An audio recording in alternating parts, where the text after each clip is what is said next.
தருமபுரி மாவட்டம் பாலக்கோடு ஒன்றியத்துக்குட்பட்ட மூங்கப்பட்டி கிராமத்தில் நடைபெற்ற கிராம சபை கூட்டத்திற்கு அதிகாரிகள் யாரும் வராததால் கூட்டத்தை புறக்கணித்துவிட்டு கிராம மக்கள் புறப்பட்டிருக்கிறார்கள். அதிகாரிகள்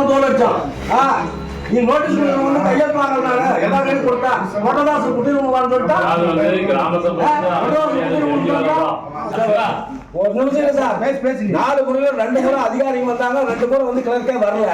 இப்படி வந்து கிராம சபை கூட்டம் நடக்குது.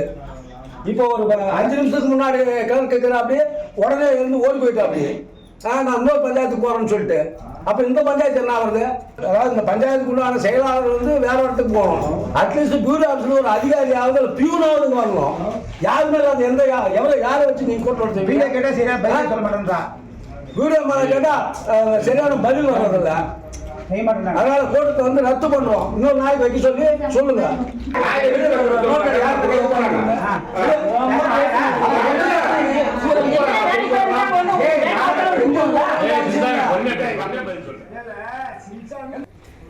இது குறித்து கூடுதல் விவரங்களோடு இணைகிறார் எமது செய்தியாளர் முருகன். வணக்கம் முருகன், உங்களிடம் இருக்கும் தகவல்களை பகிர்ந்து கொள்ளுங்க.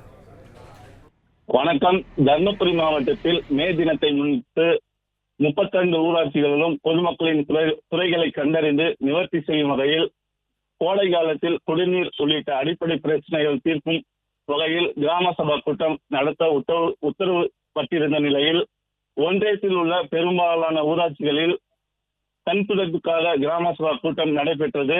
மேலும் 11 துறைகளைச் சேர்ந்த அதிகாரிகள் கலந்து கொள்ள வேண்டும் எனவும் ஊராட்சி ஒன்றிய அலுவலகத்தில் இருந்து ஒரு அலுவலர் தலைமையேற்று கூட்டத்தை நடத்த வேண்டும் என்ற விதிகள் யாரும் கடைபிடிக்கவில்லை.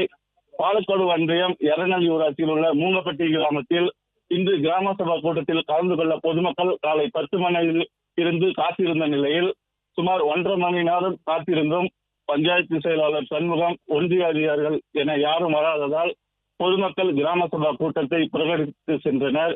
இது குறித்து முன்னாள் திமுக ஒன்றிய கவுன்சிலர் அழகுசிங்கம் வட்டார வளர்ச்சி அலுவலர் ரேணுகாவிடம் கேட்டபோது அலட்சியமாக பதிலளித்து போனை துண்டித்துள்ளார். மக்களின் குறைகளை தீர்க்க நடைபெறும் கிராம சபா கூட்டம் கூட நடத்த அதிகாரிகள் வராததால் பொதுமக்கள் அவதிக்குள்ளாகி வருகின்றனர். நன்றி முருகன், உங்க தகவல்களுக்கு.